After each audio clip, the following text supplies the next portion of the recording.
Milky Mist Paneer. Milky Mist Paneer. Supreme Mobiles and Supreme Super Apple Days. Get instant discount up to 15,000 on iPhone. Velamal feels proud to honor the physical education teachers with 5 cars and 15 lakhs. போய் காசிக்கு நான் தமிழ் சங்கத்துக்கு அப்போ என்ன சிறப்பளிப்பாளரா அப்படியே கூட்டம் பார்த்தீங்கன்னா அப்படி ஜம்மு ரோடு அப்படியே பறக்கு 1,00,000 பேர் ரோட்டில் இருக்காங்க. ஒரு திருப்பதிக்கு 1,00,000 1,50,000 சொல்கிறாங்க சார். நம்ம ஒரு நாளைக்கு 8,00,000 பேர் அவ்வளோ போகிறோம். You see the difference. 40 கோடி பேர் தான் இது வரைக்கும் குளிச்சிருக்காங்க. இல்லை மொத்தமாகவே குளிக்க போகிறாங்க. 26ஆம் தேதியோட முடியுது, சிவராத்திரியோட முடியுது. 40 கோடி பேர் 30 நாளில். ஒரு நாளைக்கு 1.25 கோடி பேர் தமிழ்நாட்டில் சென்னையில் மெரினால 15 லட்சம் பேர் விமான சாகசம். 15 லட்சம் பேர் பார்த்ததுக்கு 5 வருஷத்துக்கு அந்த ஒரு இடத்துல அந்த இடத்துல குளிக்கிறதுக்கு 1.25 கோடி பேர் எவ்ரி டே வர்றாங்க. அப்ப எப்படி மேனேஜ் பண்ண முடியாது? உங்க கணக்குக்கு வாங்க, 15 லட்சம் பேர் கலந்துக்கிட்டதுல 5 பேர் இறந்துருவாங்க அப்படின்னு ஒரு ரேஷியோ வச்சு ஒப்பிடவே கூடாது. கூடாது. அதுதான் அப்ப எவ்வளவு கோடிக்கு அப்படின்னா 50 பேர் செத்துருக்கலாம்ல, தப்பு இல்லைன்னு கேட்க தப்பு. ஜன்னல் கதவெல்லாம் உடைக்கிறாங்க. ரயில்வே போலீஸ் இருக்கு. ஒவ்வொரு ரயில்வே ஸ்டேஷன்லையும் உத்தரப்பிரதேசத்துல இப்போ இந்த கும்பமேளா ஒட்டி நடக்கிற ஒவ்வொரு ரயில்வே ஸ்டேஷன்ல இருந்து விஷுவல் வர்றது, கதவை உடைக்கிறது, ஜன்னலை உடைக்கிறது, உடைச்சு உள்ள எகிரி போறது, கம்பியை உடைச்சு உள்ள போறது. ஆசைப்படுறாங்க சார். ஒன்னும் செய்ய முடியாது சார். போலீஸ்காரங்க போனா போதும் நினைக்கிறாங்க. ராணுவத்தை இறக்கி இருக்கலாம்ல சார். இவ்வளவு பெரிய கூட்டம், அதுவே கூட்டம், அது பிரச்சனையே கூட்டங்க. அந்த சார் இவ்வளவு பெரிய நிகழ்வு 140 வருஷத்து ஒரு நிகழ்வு இல்ல, 30 பேரை காப்பாத்தி இருக்கலாம்ல. கட்டாயம் காப்பாத்தி. நான் கண்ணால பார்த்து சொல்லி உள்ள உட்காந்துட்டு கதவை பூட்டி வச்சுருவாங்க, வெளியில உட்காந்து சத்தம் போடுவாங்க, கதவை திறந்து வைப்பாங்க. இவன் ஏறிட்டு கதவை பூட்டிக்கிடுவான். இது ரொம்ப சாதாரண நடக்கும். பாத்ரூம்ல ஏறி 10 பேர் வந்துருப்பாங்க. இதற்கும் கும்பமேளாவுக்கும் சந்தம் கிடையாது. இது வந்து கேரக்டர்ங்கிற புரிஞ்சுங்க ஃபர்ஸ்ட். சார் இப்போ வட இந்தியாவில் இந்த ஒரு சென்ஸ் அவங்கக்கிட்ட வந்து ரயிலை பயன்படுத்துகிற விதமே அப்படிதான் இருக்குது. ஒரு கேரக்டர். ஏன் அப்படி இருக்கு? படிப்பறிவு கம்மி சார். அங்க உத்தரப்பிரதேச அரசு இருக்கு, ரயில்வேஸ் இருக்கு. நான் சொல்ல மக்களுக்கு தேவையான ஏற்பாடுகளை செஞ்சிருக்காங்க. கதவை பூட்டிக்கிறது வந்து யோகி ஆதித்யநாத் கிடையாது. அது சரி பண்ற இடத்துல ஒரு இருக்கார்ல, ரயில்வே அமைச்சகம் இருக்குல்ல. 1.5 கோடி ரூபாய் எப்படி டீல் பண்ண முடியும்னு நான் சொல்ல வரேன். அதுதான் நான் புரிஞ்சுக்கிறேன். நீங்க வந்து இயல்பாவே அப்படி இருக்குல்ல, இந்த கும்பமேளா விட்டுறலாம். இயல்பாவே அப்படி காரணம் சொன்னீங்கல்ல. இயல்பு காரணம் படிப்பு ரொம்ப பயங்கரமா கூண்டு வந்துட்டு இருக்காங்க. நீங்க இப்ப பாருங்க, தமிழ்நாட்டோட வளர்ச்சி யூபி வளர்ச்சி மட்டும் கம்பேர் பண்ணுங்க. கம்மியா இருந்துச்சுன்னா நம்ம பேசலாம். இவ்வளவு மோசமா நடந்துட்டு இருக்கு. ரொம்ப வருஷமா அப்படிதான் நடக்குது. நான் தானங்க சொன்னேன். நீங்க ஒன்றும் கண்டுபிடிக்கல. ரொம்ப வருஷம் நடக்குதுன்னா தடுக்கிறதுக்கு ஏதாவது பண்ணணும்ல சார். ரிசர்வ் பண்ணவங்க 10 நாள் முன்னாடி இந்திய ரயில்வே நம்பி டிக்கெட்டை புக் பண்ணி நான் இதில் ஃப்ரீயாக போகிறேன், உட்காந்துட்டு போகும்போது எனக்கு அங்கே இடம் இல்லைங்கிறது, இல்லை என்னால் உள்ளேயே ஏற முடியலைங்கிறது அது வருத்தமான விஷயம். தொடர்ந்து இருக்குதுன்னா அது எப்படி வருத்தமான விஷயம். இந்த விஷயங்கள் எல்லாம் நீங்களே சொன்ன போல பின்தங்கி இருக்கிறாங்க. நம்ம மும்மொழி கொள்கைன்னு இல்லை பல திட்டங்கள் எல்லாம் அமல்படுத்தின முறையே அது அப்படி இருக்கு. நாம சொல்ற விதத்துல இருமொழி கொள்கையோ அல்லது திராவிட இயக்க சிந்தனைகள்னு ஏதோ சொல்ற விஷயங்கள் எல்லாம் அதெல்லாம் நம்ம இங்க செயல்படுத்தினால அமல்படுத்தினால தான் நம்ம முன்னேறி இருக்கோம். கம்பேர் பண்றதுக்கு இப்ப இந்த நிகழ்வுகள் எளிதாகுது. இந்த மாடல் பெஸ்ட்ன்றதுக்கு இது ஒரு உதாரணமா எடுத்துக்கிறாங்க. அடுத்த பாயிண்ட், திராவிட மாடல் ஒரு மாடல் சொல்றீங்கல்ல, என்னதுன்னு சொல்லுங்க. எல்லாத்துக்கும் முன்னோடியா இருக்கிறது, பெண்களுக்கு சொத்துரிமையில இருந்து, சீர்திருத்த கல்யாணம்ல இருந்து, ஒரு மொழி உரிமை போராட்டங்கள்ல இருந்து எல்லாத்துக்கும். ஆண்டாள் வந்து இடஒதுக்கீடு அப்புறம் படிச்சாங்களா? ஔவையார் இடஒதுக்கீடு வந்தாங்களா? காக்கேபாடினார் இடஒதுக்கீடு வந்தாங்களா? பாரதியார் அப்ப யார் எந்த புதுமை பின்னதான் கண்டாங்க? 1000 வருஷம் அடிமையா இருந்தேன். அப்ப உங்களுடைய பெர்ஃபார்மன்ஸ் பாத்தீங்க. அடிமையா இருந்து விடுதலை ஆகணும்ல. அடிமையா இருக்கும்போது நம்ம ஒரு சிஸ்டத்தை கொண்டு வரணும். விடுதலை அடைய வைக்கணும்ல. சார் அதுதான் நம்ம பெண்களை வீட்டுக்குள்ளேயே வச்சிட்டோம். வெளியே கொண்டு வாங்கன்னா வராமலே வச்சிருந்தோம். இப்பவும் வராம இருக்காங்க. பிரமாதமா வந்துட்டாங்க. பிரமாதமா ஐடி எல்லாம் இருக்க பெண்கள். அதுதான் திராவிட மாடல். வட இந்தியா கும்பமேளாவை ஒட்டி ரயில் நிலையங்கள்ல ரயில்கள்ல கடும் நெருக்கடி இருக்கிறது. ஏசி கோச்சுகளை கூட அதுவும் ஜன்னல் கதவுகளை எல்லாம் உடைச்சு உள்ள போற மாதிரியான விஷயங்கள், பெரிய ஒரு கலவரமயமான ஒரு சூழல் இருக்கிறது. அதுவும் சில இடங்கள்ல அந்த கடும் நெருக்கடியில உயிர் பலிகள்லாம் நிகழ்ந்திருக்கிற செய்திகள்லாம் வந்துட்டு இருக்கு. இது கடும் விமர்சனத்தை, என்ன இப்படி ஒரு மோசமான ஏற்பாடா இருக்கே, இன்னும் கொஞ்சம் பெட்டரா பண்ணியிருக்கலாமோ, ஏன் இந்த அளவுக்கு இருக்காங்க. 2 விதமா, ஒன்று சரியா செய்யலைங்கிற ஒரு இடத்துலையும் விமர்சனம், இன்னொன்று மக்களையும் ஏன் இவ்வளோ இப்படி பண்ணுறாங்க அப்படின்ற 2 விதமான விமர்சனமும் தென்னிந்திய பகுதிகளிலிருந்து வருது. நம்ம அதை வந்து புரிஞ்சுக்கிறதுக்கு இன்னொரு ரொம்ப நீண்ட பதில் தேவைப்படும். நீங்கள் எப்போனாலும் குறிக்கிடுங்க. ஆஸ் யூஸ்வல் நம்ம வந்து பார்ப்போம். ஒன்று, நார்த் இந்தியாவில் எப்பயுமே இதாக இருக்கும். இது வந்து இந்த கும்பமேளாவுக்கு சம்மந்தமே கிடையாது. நான் நிறைய ட்ராவல் பண்ணியிருக்கேன் நார்த் இந்தியாவுக்கு. நாங்கள் வந்து முன்னாடிலாம் வந்து ட்ரெயினில் போவோம், 2 நாள் 3 நாள்லாம் போகும்போது இது ரொம்ப பழக்கம். சைக்கிள் எடுத்துகிட்டு வருவான், வந்து ஸ்டேஷனில் கட்டிட்டு சைக்கிளில் ஜன்னலில் கட்டிடுவான், வந்து உங்கள் ஏரியாவில் உட்காந்துருவான். நான் பக்கத்தில் உட்காந்து கண்ணால் பார்த்து சொல்கிறேன், சார் இது வந்து ரிசர்வ்டு அப்படின்னா. சரி அப்படிப்பான். ஆள் வருது வரட்டும் அப்படிப்பான். இதுதான் பதில் இருக்கும். அப்படியே அங்கே எந்திரிச்சு போவோம். நம்ம ஆள் வருதுன்னு எந்திரிச்சு போயிடுவோம். அவன் அப்படியே வரட்டும்மா, ஆச்சரிய மாட்டேன். நான் சொல்லலாம் 20-30 வருஷத்துக்கு முன்னாடி உள்ளது. அது இன்னும் பழக்கத்துலேயே இருக்குது. அவன் என்ன அந்த சைக்கிளை கட்டினா பார்த்தீங்களா, வந்துட்டு ஊர் வந்துச்சுன்னா ஊர் பதில் செயினை பிடிச்சிட்டு ஊரில் இறங்கி போயிடுவான். அடுத்த ஸ்டேஷனில் இறங்க மாட்டான். அவன் ஊர் வரும்போது செயினை பிடிச்சிருப்பான், கீழே இறங்கி வந்து பின்னாடி ஹார்ன் அடிப்பார், டிரைவர் கான் அடிச்சிருப்பான். வந்து கயிறை கேட்டு அவுத்துட்டு சைக்கிள் எடுத்து போயிட்டு இருப்போம். நான் பார்ப்போம், வரப்பில் போயிட்டு இருப்பான். நான் கண்ணால் பார்த்த விஷயத்தை சொல்கிறேன். தென் உள்ளே உட்காந்துட்டு கதவை பூட்டி வச்சுருவாங்க, வெளியில் உட்காந்து சத்தம் போடுவாங்க, கதவை திறந்து வைப்பாங்க. இவன் ஏறிட்டு கதவை பூட்டிக்கிடுவான். இது ரொம்ப சாதாரண நடக்கும். பாத்ரூமில் ஏறி 10 பேர் உட்காந்துருப்பாங்க. நம்ம தொழிலாளர்கள் போகிற வரம்போலாம் நம்ம பார்த்துருக்கோம். இது மாதிரி ரொம்ப இது வந்து இட்ஸ் அ ரொட்டீன். இதற்கும் கும்பமேளாவுக்கும் சந்தம் கிடையாது. இது வந்து கேரக்டருங்கிற புரிஞ்சுக்கணும் ஃபஸ்ட்டு. ஏன்னா ஜனத்தொகை ரொம்ப அதிகம் அங்கே. அண்ட் அங்கே ரயில் நெட்வொர்க் ரொம்ப அதிகம். தென் மாநிலங்களில் ரயில் நெட்வொர்க் கம்மி கம்பேரிட்டிவ்லி. பார்த்தீங்கன்னா இப்போ கேரளாவில் வந்து மலை பிரதேசம்லாம் பண்ண முடியாது. நம்ம ஊர்லேயே தருமபுரி தேனி போகிற இடத்துல ரொம்ப லேட்டஸ்ட்டாக இப்போ நரேந்திர மோடி கவர்மெண்ட் தான் பண்ணியிருக்கோம். அதுக்கு முன்னாடி வரைக்கும் பண்ண முடியல. நார்த் ஈஸ்ட் அதே மாதிரி தான். ஸோ நார்த் இந்தியாவில் பார்த்தீங்கன்னா ரயில் நெட்வொர்க் ரொம்ப ஜாஸ்தி. அங்கே இருந்த மினிஸ்டர்ஸ்லாம் அதுக்கு முன்னாடி காங்கிரஸ் பேரில் இருந்தவங்க பூரா மேக்ஸிமம் அவங்க பூரா யூபிக்காரங்க, லாலு பிரசாத், நிதிஷ்குமார் எல்லாம் யூபி பீகாராக இருந்தனால ஃபுல்லாக நெட்வொர்க் பார்த்தீங்கன்னா கிராமம் நேபாள் பார்டர் ஜெயநகர் வரைக்கும் வந்து ட்ரெயின் உண்டு. நீங்கள் நேபாளே போய் இறங்கலாம். அந்த அளவுக்கு வந்து ஃபுல்லாக வந்து உண்டு. அப்போ அந்த மக்களுக்கு வந்து ரோடும் கிடையாது. உங்களுக்கு தெரியுங்களா? அதே அகெயின் லாலு பிரசாத் கவர்மெண்ட் இந்த குரூப்பில் ரோடும் கிடையாது. நான் கேள்வியாக சொல்லுவேன், ஷேர் கான் போட்ட ரோடு தான் இருக்கும் இன்னொடிப்பேன். அந்த அளவுக்கு வரப்பு தாங்க. ஆமாம், டிராக்டரும் ஜீப்பு தான் போக முடியும். கார் இன்னைக்கு நீங்கள் பார்த்தீங்கன்னா வேறு. நான் முந்தானத்து காசி போயிருந்தேன். அது நிலமையே வேறு. நீங்கள் போய் தயவுசெய்து நீங்கள் பார்க்கணும். நீங்கள் போய் காசிக்கு நான் தமிழ் சங்கத்துக்காக போயிருந்தேன் சிறப்படைப்பாளராக. அப்படியே கூட்டம் பார்த்தீங்கன்னா அப்படி ஜம்மு ரோடு அப்படியே பறக்குது. பறக்குது ரோடு வந்து அப்படி எல்லாம் 150 200 கிலோமீட்டர் போகிறான். ஒருத்தர் நம்ம ஊரில் போகிற மாதிரி போகிறான். வேறு வந்துருச்சு. ஸோ இது வந்து முதல்ல அந்த கேரக்டர். கும்பமேளா என்னங்கிறத 144 வருஷத்துக்கு ஒருக்க வந்து அப்படிங்கிறனால அது வந்து பெரிய அளவு போச்சு. அங்கே நான் இயல்பு அதே திருப்பி நார்த் இந்தியாவில் கூட ரொம்ப பக்திமானாக இருப்பாங்க. அவங்க இந்த வேலையில் நெத்திலெலாம் வந்து எல்லாருமே நாமம் போட்டு விபூதி போடலாம். நம்ம ஊர் மாதிரி இருக்க மாட்டாங்க. நம்ம ஊரில் வந்து பக்தினா நெத்தியில் இருக்கணும். அவன் 90% பேர் உங்களை மாதிரி தான் பால் நெத்தியாக தான் இருப்பான். ஆனால் ரெகுலராக கோயில் போயிடுவான், சிவராத்திரி போயிடுவான், விடிய நடப்பான். பம்போல் அப்படின்னு சொல்லுவாங்க. சிவனுக்கான சிவராத்திரி ஓட்டம் நம்ம வந்து கன்னியாகுமரி பகுதியில் உண்டு. அந்த மாதிரி ஓட்டம் நார்த் இந்தியாவில் ஃபுல்லாக விடுவோம். அதான் இப்போ வந்து இவர் வந்து யோகி ஆதித்யநாத் ஓடும்போது அந்த சைடில் கடையெல்லாம் யார் வச்சிருக்கான்னு பேர் போடணும்னா ஒரு இஷ்யூ ஒன்று வந்துச்சு. ஏன்னா அவங்க வந்து சிவாலய ஓட்டம் அப்படிங்கிறது வந்து அவங்க வந்து 100 கிலோமீட்டர் ஓடுவான். கையில் வந்து வச்சுட்டு அங்கே கங்கையில் தண்ணி எடுத்துட்டு அங்கே வந்து சிவனுக்கு வந்து சேர்த்தணும். அந்த மாதிரி இது ஒரு நான் காசிக்கு போயிருந்தேங்கன்னா இப்போ அங்கே கும்பமேளா போல் காசிலாம் சாமி கூட போகும்போது 1,00,000 பேர் ரோட்டில் இருக்கிறாங்க. 1,00,000 பேர். நான் கலெக்டர் அங்கே வந்து நம்ம தமிழர் தான் அங்கே இருக்கிறார் ராஜலிங்கம்னு சொல்லிட்டு அவர்கிட்ட வந்து எப்படி சார் இந்த கூட்டம் என்னமா சார் வருது சார்? திருப்பதி அளவுக்கு இருக்குமா சார் அப்படின்னு. அவர் திருப்பதிக்கு 1 லட்சமோ 1.5 லட்சமோ சொல்கிறாங்க சார். நம்ம ஒரு நாளைக்கு 8 லட்சம் பேர் அலோவ் பண்ணுறோம் சார்.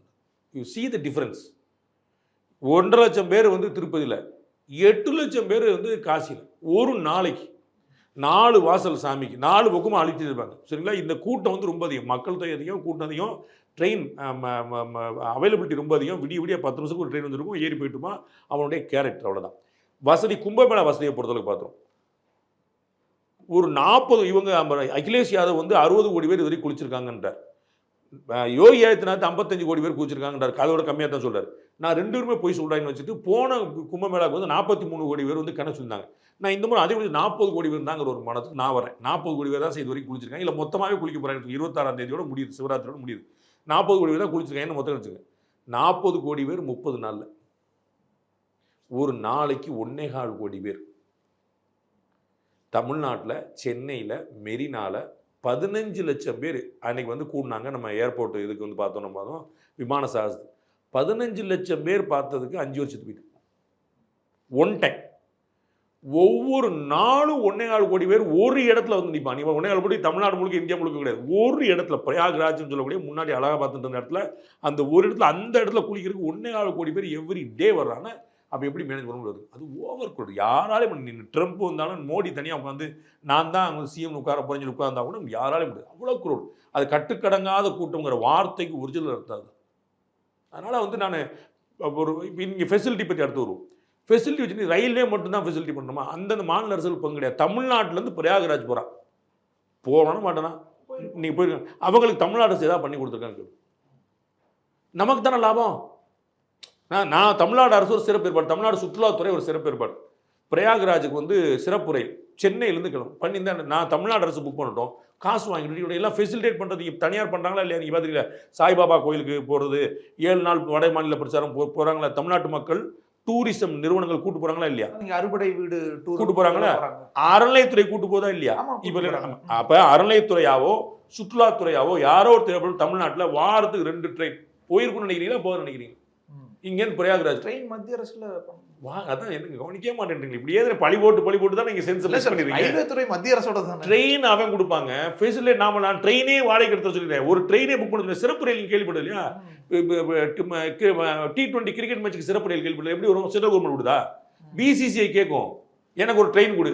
அப்படியா? என்னைக்கு வரும்? 25 எத்தனை போய் எத்தனை பெட்டி 77 வாங்கிக்கோ, காசு கொடுத்துரு. ஸ்டேட்டும் செய்வாங்க, ரயில்வேஸே இயல்பாவும் செய்வாங்க. பொங்கல் லீவ் வருதுன்னா அதான் சொல்றேன், உடனே ஸ்பெஷல் ட்ரெயின், தீபாவளி ரயில் 100 ட்ரெயின் விட்டுருக்காங்க. 100 ட்ரெயின் விட்டுருக்காங்க. நீங்க சென்னையில இருந்து விடல இல்ல சார்? இல்ல, நீங்க தமிழ்நாடுல இந்தியால எல்லா இடத்துல விட்டுருக்காங்க. இங்க இருந்து டிமாண்ட் வரணும்ல, எங்கயாவது கோரிக்கை வரணும்ல. கோரிக்கை இல்லைனாலும் சிச்சுவேஷன் புரிஞ்சு பண்ணுவாங்கல்ல சார்? இல்லம்மா, தமிழ்நாட்டுல லாஸ்ட் டைம்படா இல்ல அவ்வளவுதான். இங்கேருந்து எவ்வளவு பேர் போறாங்க? அங்க தமிழ்நாட்டுல இருந்து போறாங்க. நான் சந்திக்கிற ஆட்களே 10ல் ஒருத்தர் வந்து என்ன கேட்டே தான் இருக்காரு, நீங்க போனீங்களா, நான் போனேன், நீங்க கேட்டே இருக்காங்க. தமிழ்நாட்டிலேயும் பெருசா தான் இருக்கு. ஆனா நார்த் இந்தியாவில் போன அளவுக்கு இங்க போல. பீகார்லயும் யூபிலையும் பெங்கால்லையும் ஒடிசால இருந்து நிறைய பேர் போயிருக்காங்க. நாங்க போய் பார்த்த போது நான் சொன்னது அந்தந்த இடங்கள்லாம் போயிட்டு நான் அந்த 3 நாள் நான் காசி சுத்தி போயிருந்தேன். நான் இப்போ இன்னைக்கு காலைல தான் வந்தேன். அதுல ஃபுல்லா பாத்தீங்கன்னா அவ்வளோ, நான் மட்டுமே 10 சிறப்பு ரயில் பார்த்துருக்கேன். ட்ரெயின் பூரா பெயிண்ட் அடிச்சு ஸ்டிக்கர் எழுதியே ஒட்டிருக்கான். மகா கும்பா அது இது போட்டு நரேந்திர மோடி படம் அவ்வளோ ஸ்பெஷல் ட்ரெயின். கூட்டம் கேட்க வேண்டாம், கூட்டம் வெளியில நிற்பான், தொங்கி நிற்பான், 100 பேர் நிற்பான். 3வது பிரச்சனை. ஸோ அவங்க விட்டுருக்காங்க. நீங்க டெல்லியில நடந்ததுதான் ஸ்டாப் பண்ணி சில இடங்கள்ங்கிற வார்த்தையை நீங்க பயன்படுத்துறீங்க. சில இடங்கள்ல மக்கள் பலி, சில இடங்கள்ல ஒரே இடத்துல பலியானாங்க. 2 பலி. ஒன்னு வந்து இதுக்கு முன்னாடி நடந்ததுல கும்ப மேலா பகுதியிலே பலி, ஆமா அங்கே பலி. ஆமா, இன்னொரு பலி வந்து டெல்லி ரயில்வே ஸ்டேஷன்ல. சரிங்களா? டெல்லி ரயில்வே ஸ்டேஷன்ல அந்த நிலையத்துல இருந்த ஒரு பைத்தியக்காரன் பண்ண தப்பு. அவன் வந்து 10வது பிளாட்ஃபார்ம்ல இருக்கிற ட்ரெயின் வந்து போகாது, 12வது பிளாட்ஃபார்ம்ல இருக்கிறது தான் போக போகுதுன்னு 10 நிமிஷம் முன்னாடி அறிவிச்சிட்டான். படபடன்னு இதுவும் பிரயாகராஜ் போறது தான். அது 11 மணி வந்து ஒரு ஸ்பெஷல் ட்ரெயின் ஏதோ போட்டுருக்காங்க. இந்த ட்ரெயின் கிடையாது ஸ்பெஷல் ட்ரெயின், அந்த ட்ரெயின் தான் அப்படின்னு சொல்லிட்டு இந்த அறிவிப்பு தான் மொத்தம். அப்ப எப்படி அறிவிக்கணும்னு தெரியல, அது எப்போ அறிவிக்கணும்னு தெரியல. இந்த ட்ரெயினை வச்சு அந்த ட்ரெயினோட மாற்றி விட்டுருக்கலாம். நீங்கள் ட்ரெயின் தானே போக போகுது, இந்த ட்ரெயின் கூட வெளியே போர்டை மட்டும் மாற்றினா போகல. ஒரு போர்டை மாத்திர சோம்பேறிப்பட்டு இல்லை அறிவிப்பில் வந்து அக்கறை இல்லாமல் வந்து ஒரு சைடில் படம் இந்த ட்ரெயினா அப்போ வந்து ஒரு ட்ரெயினில் ஃபுல்லாக 2000 பேர் உட்காந்துருக்கிற ஒரு ட்ரெயினில் ஏறி செட்டாகி ரெடியான இடத்துல இந்த பிளாட்ஃபார்ம் கிடையாது. எப்படின்னா நேற்று நான் வந்து அங்கே சென்னைக்கு வரும்போது காசியில் உட்காந்துருந்தேன். போர்டில் ஃப்ளைட்டில் 4வது சென்னை வர ஃப்ளைட் வந்து 4வது பிளாட்ஃபார்ம் இதுன்னு போட்டிருக்காங்க, கேட்டுன்னு போட்டிருக்கான். அறிவிக்கிற 2வதுன்றான். படபடன்னு ஓடி வந்தாங்க. இல்லை, தட் இஸ் வாட் ஹேப்பன். அந்த திடீர்னு ஒரு பைத்தியக்காரை வந்து அறிவிக்கும் போது இது மொத்த பெரிய இழப்பாகுது. இது ரயில்வே. அதுக்கு முன்னாடி ஏதாவது கேள்விப்பட்டீங்களா? அதுக்கு பின்னாடி ஏதாவது கேள்விப்பட்டீங்க? அன்னைக்கு ஒரு நாள் தான் மக்கள் போனாங்களா? அது ஒரு தனிநபருடைய பெரும் பிள்ளையினால் நடந்த ஒரு துயரம். ரயில்வே போர்டோட துயரத்தினால இல்லை. ரயில்வே போர்டு பொறுப்பு இருக்கணும். அதில் என்ன கொண்டு ரயில்வே போர்டு வேற இவங்க சொல்ல மாட்டேன். அது பொறுப்பு எடுக்கணும். முதல்ல சிவாஜி கிருஷ்ணமூர்த்தி பேசினார்னா ஸ்டாலின் பொறுப்பு சொல்லக்கூடிய மக்கள்கிட்ட இதை பொறுப்பு நான் சொல்ல மாட்டேன். ஆனால் இது வந்து எப்படி நடந்துச்சுன்னு புரிய வரேன். லட்சம் நான் பார்த்துக்கிட்டே இருக்கேன். அந்த பீகார்ல இருந்து 9000 10,000 போயிட்டு இருக்கு. வண்டி அவ்வளோ அள்ளி போயிட்டு இருக்கு. வாடகை பேசி, தனியாக பேசி, மொத்தமாக பேசி, குடும்பத்தோட நண்பர்களோட போய்கிட்டே இருக்கிறாங்க. நான் ஆடி போயிட்டேன். பிரயாகராஜ் வந்து இப்படிப்பட்ட ஒரு பெரிய மகா கும்ப சம்பமேளா இருக்கும் சங்கமாக இருக்க முடியுமான்னு எனக்கு கற்பனை. அவ்வளோ பெரிய ஹிட்டு. எல்லாரும் போயிட்டுருக்கான். அவன் ஃப்ளைட்டை பிடிச்சி போகிறான். நான் ஃப்ளைட் நேற்று பெங்களூர் வந்த ஃப்ளைட்லேயும் சென்னை வந்து அவ்வளோ பேர் நான் கண்ணால் பார்த்தேன். வாரணாசி ஏர்போர்ட்டில் நான் அவ்வளோ பேர் பார்த்தேன். எனக்கு நம்மளை தெரிஞ்ச 100 பேர். பாண்டே சார் இங்கே இருக்கீங்களே 100 பேர் பனாரஸில். அப்போ எப்படி வந்திருப்பாங்க? தமிழர்கள் தான் எனக்கு தெரியும். எனக்கு வந்து பீகார்காரங்களை யாரும் என்ன தெரியாது, அவங்களுக்கு யாரும் என்ன தெரியாது. இங்கேருந்து அப்போ அவ்வளோ பேர் எப்படி தெரியுது? அவ்வளோ பேர் வந்து நிற்கிறாங்க. அப்போ இது ஒரு பிரம்மாண்டம். 40 கோடி பேர் குறைஞ்சபட்சம். எப்படி கண்ட்ரோல்? ஒரு நாளைக்கு 1.4 கோடி பேர். உங்கள் கணக்குக்கு வாங்க. 15 லட்சம் பேர் கலந்துக்கிட்டதில் 5 பேர் இறந்துருவாங்க அப்படின்னு ஒரு ரேஷியோ வச்சு. கூடாது. அதைத்தான் அப்ப எவ்வளவு பெட்டர். அப்படின்னா 50 பேர் செத்துருக்கலாம்ல, தப்பு இல்லைன்னு கேட்டு. தப்பு இல்லை கிடையாதுங்க. அப்ப எப்படி மேனேஜ்மெண்ட் இருக்காங்க? தப்பு இல்லை நான் சாப்பிட்டு சொல்லுவேடா, அப்படியா சொல்லுவேன் நினைக்கிறீங்க? அப்ப இல்லங்கும் போது எப்படி மேனேஜ்மெண்ட் இருக்காங்க புரிஞ்சு உங்களுக்கு தெரியணும்ல. 15 லட்சம் பேர் ஸ்டாம்பேட் நடக்கல இல்ல சார்? வெயில் தாங்காம அந்த மாதிரியான இறப்புகள்ல இங்க நடந்தது. ஒரு நெரிசல் ஏற்படும். அதுதானங்க ஏற்பாடு. அது கரெக்டா பிடிச்சிக்கிட்டீங்க. அதுதானே ஏற்பாடு. நான் ஏற்பாடு பண்ண சரியில்லை தான் இந்த பிரச்சனை வருது. நான் எல்லாருக்கும் தொப்பி கொடுத்திருந்தேன், எல்லாத்துக்கும் போற இடம் கொடுத்திருந்தேன், எல்லாருக்கும் தண்ணி வச்சிருந்தேன், எல்லாருக்கும் ஆம்புலன்ஸ் கொடுத்திருந்தேன். அதுதான் சொல்ல வரேங்க. நான் எங்க இப்பதானங்க என்ன சொல்லிட்டு இருக்கேன். 15 லட்சம் பேருக்கு உங்களால ஹேண்டில் பண்ண முடியல. 1.4 கோடி பேர் 10 டைம்ஸ் கூட இல்லை சார். அது அவங்களுக்கு உடல்நலக்கோளாறு இருந்துச்சு, வெயில் பிரச்சனை இருந்துச்சு, அந்த மாதிரியான சிக்கல்ல இறந்ததும் இங்க ஸ்டாம்பேட் நடக்காம இங்க ஸ்டாம்பேட் நடக்காம தடுத்தாங்கல்ல. அப்புறம் எப்படி அப்படியான ஒரு நிர்வாகம் இருந்துச்சுல்ல. பியூட்டிஃபுல். அங்க ஒரு 30-35 பேர் எப்படி இருந்தாங்க? அந்த 5 பேர் இறந்ததுல சிறப்பான நிர்வாகம் வந்து நீங்க சொல்றீங்க. இல்ல சார், ஸ்டாம்பேட் இல்லாம அது தனிநபர் பிரச்சனை. சிறப்பான நிர்வாகம் சொல்றீங்க. நீங்களே என்ன கேட்டீங்கங்கற மறந்துடாது. நான் மறக்கல சார். அதான் நீங்களே என்ன கேட்டீங்க என்ன சொன்னீங்க மறந்துடாதீங்க. ஏன்னா மக்களுக்கு வந்து வரலாறு முக்கியம். நான் வந்து நேத்து அது வேற வாய் இன்னொரு வாய் சொல்லி சொல்ல முடியாது. முதல்ல இந்த ஸ்டாம்ப் நான் அன்னைக்கு ஒரு வார்த்தை சொன்னேன். அதுதான் எனக்கு முக்கியமான விஷயம். நீங்க அப்பவே சரியா தான் சொல்லிருந்தீங்க. ஸ்டாம்பேட் இல்ல இது, அதனால ஒரு பிரச்சனை இல்ல. அதான் நான் சொல்றேன். எனக்கு மாற்றம் கிடையாது. புரியுங்களா? நீங்க நிலைப்பாட மாத்தாதீங்கன்னு என்னோட வேண்டுதலா இருக்கு. அவ்வளவுதான். அப்ப இன்னைக்கு வந்து 15 லட்சம் பேர் ஹேண்டில் பண்ண முடியாம 5 பேர் இறந்துடுறாங்கன்னா நீங்க 1.25 கோடி பேர் ஒரு நாளைக்கு அப்படி தொடர்ந்து யார் அங்கே வேலை பார்க்கணும்னு நினச்சிருக்க? போலீஸ்காரன் பார்த்துருவானா, ரயில்வேக்காரன் பார்த்துருவானா, ஃபயர் யாராலையும் முடியாது. அவ்வளோ கட்டுக்கடங்காதுன்னா ரியல் டேர்மில் கட்டுக்கடங்காது. அதை இவ்வளோ ஹேண்டில் பண்ணி ஸ்மூத்தாக கொண்டு அது நீங்கள் டெல்லி விட்டீங்கன்னா அது ஆக்சுவலாக பிரச்சனை. டெல்லி தான் எனக்கு கவலை தர முடியாது. பிரேக்ராஜ்லேயும் நடந்துச்சு சார். அதுதாங்க பிரேக். அது முதல்ல நடந்ததாங்க சொன்னேன் நான். அது நடந்ததுக்கு அப்புறம் தான் சொன்னேன். நீங்கள் சில இடங்கள் பல இடங்கள் நடந்த மாதிரி சொல்றீங்கன்னா மொத்தம் 2 சம்பவம் தான். ஒன்று இங்கே, இன்னொன்று அங்கே. இங்கே நான் காரணம் சொல்லிட்டேன். அங்கே நடந்த பயிர் இங்கே, அங்கே 1.25 கோடி உட்காந்துருந்தேன். அங்கே 1.25 கோடி பேர் அங்கே ஒரு பயிற்சிக்காரனுடைய தப்பு. இல்லை சார், இங்கே 1.25 கோடி பேர் தான் எவ்ரிடே 40 கோடி நம்ம கணக்கு வைக்கிறோம். போன வருஷம், அதாவது போன கும்பமேளாவில் வரும்போது 40 கோடி பேர் வந்தாங்கன்றது ஒரு மாநில அரசுக்கு தெரியும். இது இவ்வளோ பிரம்மாண்டமான ஒரு நிகழ்வு.